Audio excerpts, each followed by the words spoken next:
أعوذ بالله من الشيطان الرجيم پناہ مانگتا ہوں میں اللہ کی شیطان مردود سے۔ بسم الله الرحمن الرحيم شروع اللہ کے نام سے جو بڑا مہربان نہایت رحم والا ہے۔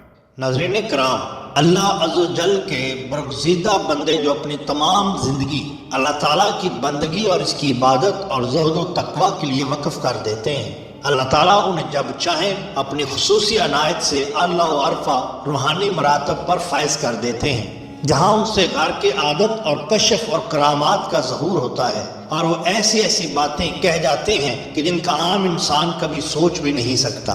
اگر ہم تاریخ کا مطالعہ کریں تو ایسے لاتعداد اولیاء کرام کا تذکرہ ہمیں ملتا ہے جن کی عبادت گزاری اور روحانیت کی مثال کہیں نہیں پائی جاتی۔ ناظرین کرام، آج ہم اپنی اس ویڈیو میں ایک ایسی بزرگ ہستی کا ذکر کرنے جا رہے ہیں جنہوں نے اپنی زندگی کا زیادہ تر حصہ خدمت خلق، عبادات اور ریاضت میں گزارا۔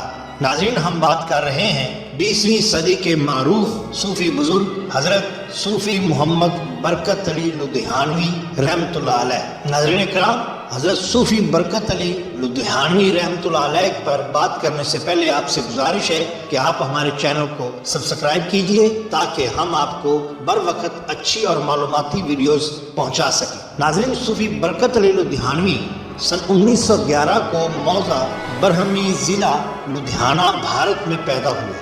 آپ کے والد کا نام میاں نگائی بخش تھا اور والدہ کا نام جنت بی بی۔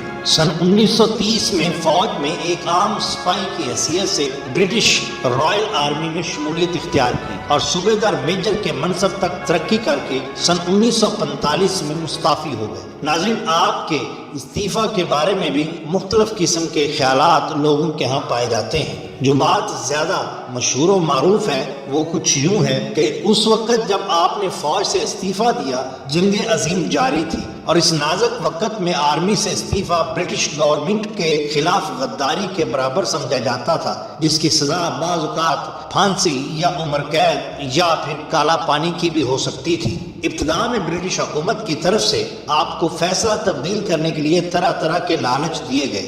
جب آپ رحمت اللہ علیہ نے ان کی بات نہ مانی تو کہا جاتا ہے کہ آپ کو زہر بھی دے دیا گیا۔ خدا کی قدرت کہ آپ رحمت اللہ علیہ کو ایک قے آئی جس سے زہر خارج ہو گیا۔ بعد ازاں آپ کو کورٹ مارشل میں بھی باعزت بری کر دیا گیا۔ فوجی وردی اتارنے کے بعد آپ نے عہد کیا کہ باقی کی زندگی اللہ کے ذکر اور دین اسلام کی دعوت و تبلیغ اور اللہ کی مخلوق کی بے لوث خدمت میں صرف کی جائے گی۔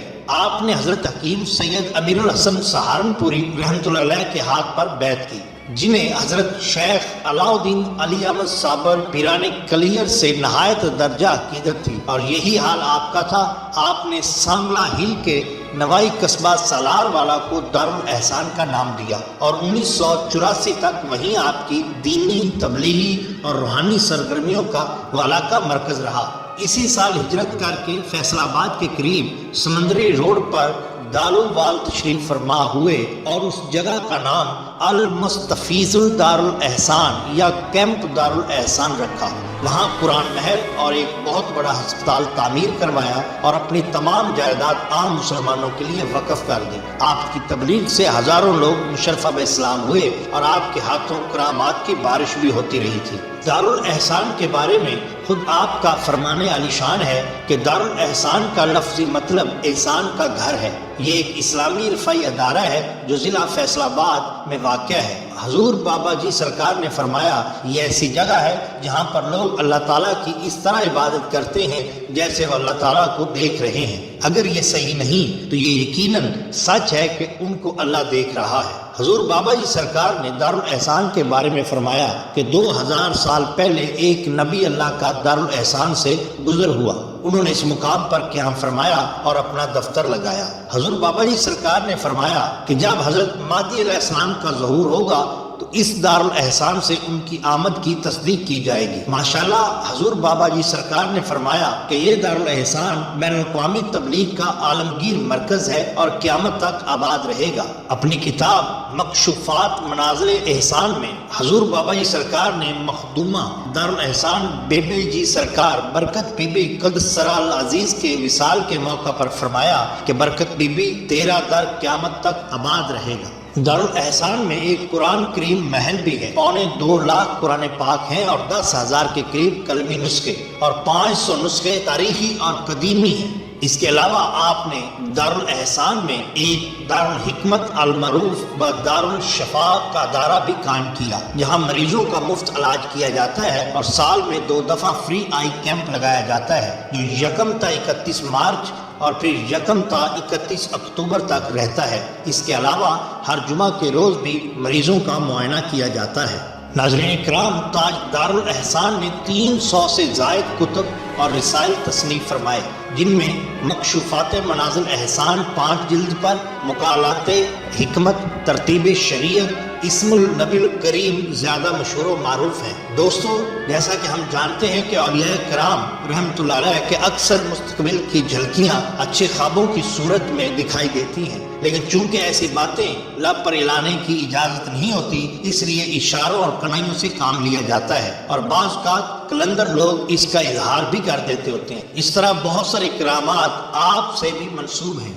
20ویں صدی کے یہ عظیم المرتبت صوفی 16 رمضان المبارک سن 1417 ہجری بمطابق 26 جنوری سن 1997 کو اپنے مالک حقیقی سے جا ملے۔ آپ کی آخری آرامگاہ یہیں پر موجود ہے۔ موم ڈائجسٹ لاہور کے چیف ایڈیٹر جناب ادیب جاودانی نے حضرت لدھیانوی قدس سرا العظیم پر اپنے ماہنامہ کے 3 خاص نمبر نکال کر نہایت اہم خدمت سر انجام دی ہے۔ ناظرین کرام، حضرت صوفی محمد برکت علی لدھیانوی نے اپنے پوتے میاں مقصود احمد کو ایک مرتبہ بتلایا کہ ایک آدمی کو مدینہ طیبہ میں حضور اقدس صلی اللہ علیہ وآلہ وسلم کی زیارت نصیب ہوئی۔ آپ صلی اللہ علیہ وآلہ وسلم نے اس بندے سے دریافت کیا کہ کیا تم برکت علی کو جانتے ہو؟ اس آدمی نے کہا نام تو سنا ہے لیکن دیکھا نہیں۔ اس پر حضور اقدس صلی اللہ علیہ وآلہ وسلم نے اس آدمی سے فرمایا کہ برکت علی میرا خاص آدمی ہے، جاؤ اور پہلی فرصت میں اس سے مل کر آؤ۔ موم ڈائجسٹ کا 3را خصوصی شمارہ صفحہ نمبر 138 اور 139۔ حضرت صوفی محمد برکت علی لدھیانوی قدس سرا العظیم نے ایک مرتبہ اپنے پوتے میاں مقصود احمد کو خوش ہو کر بتایا کہ آج نبی کریم صلی اللہ علیہ وآلہ وسلم نے مجھے خواب میں فرمایا ہے کہ دنیا کا ایک حصہ تمہارے حوالے ہے اور میں تمہیں ایک حصے کا انچارج مقرر کرتا ہوں۔ موم ڈائجسٹ کا 3را خصوصی شمارہ صفحہ نمبر 139۔ ناظرین کرام، لنگر کی روٹیوں کے انچارج بابا حمید کو صوفی محمد برکت علی لدھیانوی صاحب نے 2 مرتبہ نبی پاک صلی اللہ علیہ وآلہ وسلم کی زیارت کروائی تھی۔ موم ڈائجسٹ کا 3را خصوصی شمارہ صفحہ نمبر 136۔ بعض لوگوں کو ٹو اور جستجو کی عادت ہوتی ہے، اسی طرح بہت سارے لوگوں نے یہ دیکھا کہ دربار کے لاکھوں روپے ماہانہ کے اخراجات کیسے پورے ہوتے ہیں، کون لوگ اس کے پیچھے کار فرما ہیں۔ حضرت صوفی محمد برکت علی لدھیانوی المعروف بابا جی سرکار رحمت اللہ علیہ کے پاس اتنی رقم کہاں سے آتی ہے؟ ایک روز کچھ لوگ اس سلسلے میں آپ کے پاس پہنچ گئے اور کہا آپ نے ایک کتاب لکھی ہے اسماء نبی کریم صلی اللہ علیہ وآلہ وسلم، اس کی 5 جلدیں ہیں جن میں سے 1000 سے زیادہ حضور صلی اللہ علیہ وآلہ وسلم کے اسماء مبارک ہیں، کسی نے آج تک اتنے نام تحریر نہیں کیے۔ ان کتب کی تیاری پر آپ نے اپنے پاس سے اتنے پیسے کیسے خرچ کیے؟ کیونکہ کہا جاتا ہے کہ ان کتابوں پر تقریباً 40 لاکھ روپے خرچ ہوئے تھے۔ اس کے علاوہ لنگر، فری ہسپتال اور دربار کے 20 دیگر اخراجات ہیں۔ اتنی رقم آپ کے پاس کہاں سے آتی ہے؟ بابا جی آپ ہمیں بتائیے کہ یہ نظام کیسے چل رہا ہے؟ آپ نہر کے کنارے بیٹھے ہیں، یہ سن کر شدید جلال میں آ گئے اور اپنی ٹوپی کو ذرا سا سرکایا تو ہزاروں نوٹ وہاں سے نکل کر نیچے گرنے لگے۔ ذرا سی دیر میں ان نوٹوں کا ڈھیر لگ گیا۔ یہ نظر بندی نہیں تھی، یہ ایک واقعہ تھا، ایک کرامت تھی۔ تحقیق کی نیت سے آنے والوں کے ہوش اڑ گئے۔ پھر آپ نے فرمایا کہ میرے پاس ایک دمڑی بھی نہیں، میری کوئی جائیداد نہیں، میرے پاس نہ کار ہے نہ سکوٹر، دنیا کی کوئی چیز نہیں۔ ہماری روزی پرندوں کی طرح ہے جو صبح بھوکے گھونسلے سے اڑتے ہیں اور شام کو سیر ہو کر لوٹتے ہیں۔ پھر آپ نے یہ شعر پڑھا، پلے خرچ نہ بن دے پنچھی تے درویش، جنہ تقوی رب دا اُنا رزق ہمیش۔ پھر فرمایا کھا کھلا بچا کر مت رکھ، کل کی روزی کل ملے گی۔ میرا ہاتھ نبی پاک صلی اللہ علیہ وسلم کے ہاتھ میں ہے، میں جتنی چاہوں رقم حاصل کر سکتا ہوں۔ ماشاءاللہ مون ڈائجسٹ کا تیسرا خصوصی شمارہ صفحہ نمبر 224 اور 225۔ بڑے خوش بخت ہیں وہ لوگ جو حضرت بابا جی کی صحبت سے فیض یاب ہوتے تھے، اور بہت ہی خوش نصیب ہیں وہ لوگ جو آج بھی حضرت بابا جی کی صحبت میں جا بیٹھتے ہیں اور ذکر اذکار کی محفلیں سجاتے ہیں اور یقیناً آپ کی دعائیں بھی لیتے ہیں۔ اب ایسے بزرگ کہاں ملتے ہیں؟ ایسے بزرگ انکا کی مانند ہو گئے ہیں۔ ان کے وصال کے بعد جن حالات کا علم ہوا، کاش ان کی زندگی میں علم ہو جاتا تو بے شمار مخلوق ان سے فیض یاب ہوتی۔ ایک موقع پر آپ نے برجستگی سے فرمایا تھا کہ عنقریب اقوام عالم کے فیصلے پاکستان کی ہاں اور نہ میں ہوں گے۔ اس کے علاوہ بھی ہزاروں ایسے کرامات اور ایسے بے شمار واقعات ہیں جن کو اگر بیان کیا جائے تو شاید زندگی بیت جائے۔ اللہ تعالیٰ ان اولیاء کے صدقے ہم پر بھی رحم فرمائے اور ہمیں ان کے مطابق عمل کرنے کی توفیق عطا فرمائے۔